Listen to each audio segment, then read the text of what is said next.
오늘 특히 이 한반도 전쟁 위기가 굉장히 고조되고 있습니다. 오늘 오전부터 계속 지속되어 왔던 이 강대강의 이 상황이 굉장히 우려스러운데요. 이러한 상황의 근본적 배경에는 지난 분단 이후로부터 지속되어 왔던 한미 당국의 대북 적대 정책과 침략 훈련에 대한 그런 지금 연속성이 지금의 오늘날을 낳았다고 생각이 듭니다.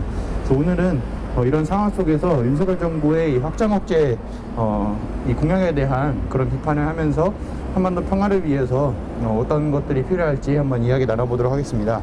최근 미국은 2022년 핵체제 검토 보고서, 줄여서 NPR을 발표했습니다. NPR은 미국의 핵 사용에 대한 전략과 대전략이 담긴 보고서입니다.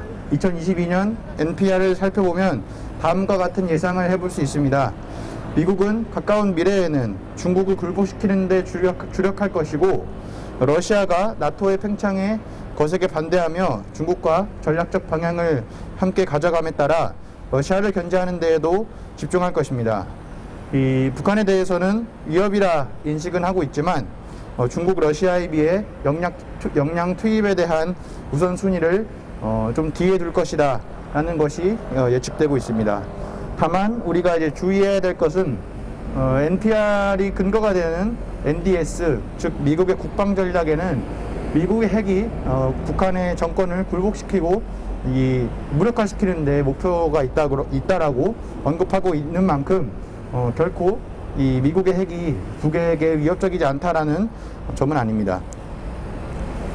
이 미국의 NPR을 조금 더 이해하기 쉽게 예시를 들어보겠습니다.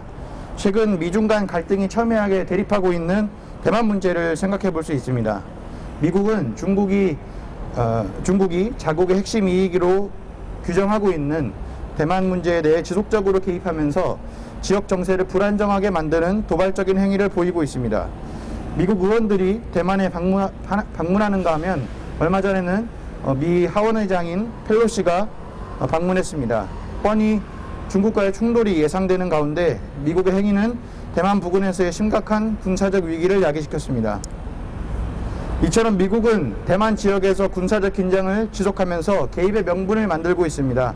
나아가 대만에서의 군사적 충돌도 고려하고 있습니다. 중요한 것은 대만에서 군사적 충돌이 발생했을 때 주한미군과 한국군의 자동 개입을 전제하고 있다는 점에서 굉장히 우려스러운 대목입니다. 현 주한미군 사령관이자 한미연합 사령관인 폴 리케머라 사령관은 대만에 대한 군사적 개입 시 미국 정부와 의회가 한국군의 군사적 지원을 바랄 것이냐는 질문에 그 말에 동의하지 않는 것은 아니다 라고 답변했습니다.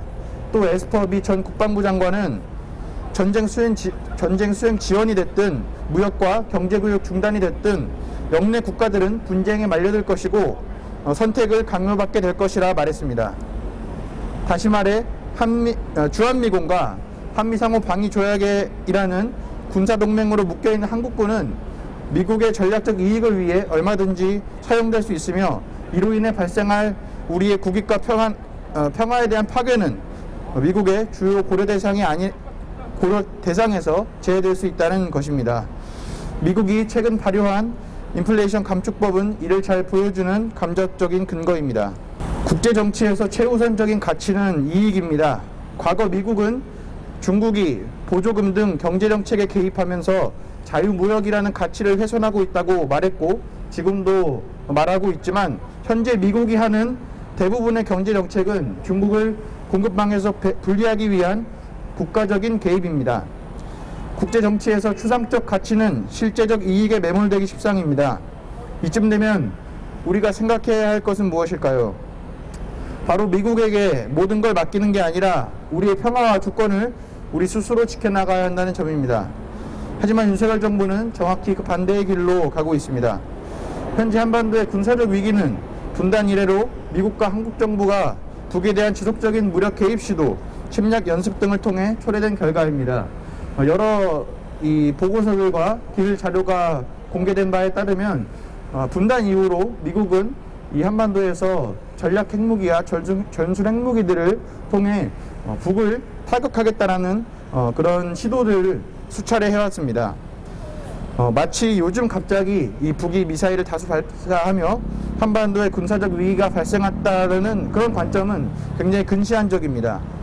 일례로 한미연합 전쟁연습은 북이 ICBM 그리고 핵이 없던 시기인 1960년대부터 실시되어 왔고 그것이 지금까지 이어지고 있는 상황입니다. 따라서 한반도의 군사적 긴장을 낮추기 위해서는 대북 적대 행위를 중단하고 상호 협상을 통한 신뢰 회복 및 군축을 논의하는 등의 조치를 취해야 합니다. 그러나 윤석열 정부는 오히려 노골적인 대북 적대 행위를 하고 있습니다. 지난 5월 한미 정상회담에서 미국의 확장 억제 제공을 요청하더니 근래의 군사적 긴장을 명분으로 F-35A 그리고 항공모함, 핵 폭격기 등 미 전략자산 전개를 강하게 요구하고 있습니다. 그런데 미 항공모함이 이 한반도에 한번 왔다 갔다 하는 것만 해도 돈이 수천억이 듭니다. 미국이 왜 당장의 경제력 손해에도 불구하고 전략 자산을 전개해 주겠습니까? 미국이 우리를 위하는 따뜻한 마음으로 그랬다는 낯뜨거운 말은 하지 않길 바랍니다. 미국이 진정 한국을 위했다면 한일 위안부 합의가 맺어졌을 때 두 팔 벌려 환영한다고 하지 않았을 것이며 매항리 폭격장에서 지척의 민중들이 있음에도 불구하고 막대한 폭격을 가해 한 임산부가 폭탄에 맞아 사망하는 일은 발생하지 않았을 것입니다. 미국은 확장 억제 제공을 빌미로 추후 중국 및 러시아와의 갈등 속에서 한국을 적절히 이용하기 위해 머리를 굴리고 있습니다. 윤석열 정부 하나는 알고 둘은 모릅니까? 아니 하나도 모르는 것은 아닙니까? 윤석열 정부는 미국 언론 및 정치권에서도 북핵 선 비핵화가 아니라 북의 핵 보유국 입지를 인정하고 군축 협상에 나서야 한다고 하는 마당에 아직까지도 북이 먼저 비핵화를 하면 경제적 지원을 하겠다는 그런 멍청한 소리나 하고 있습니다.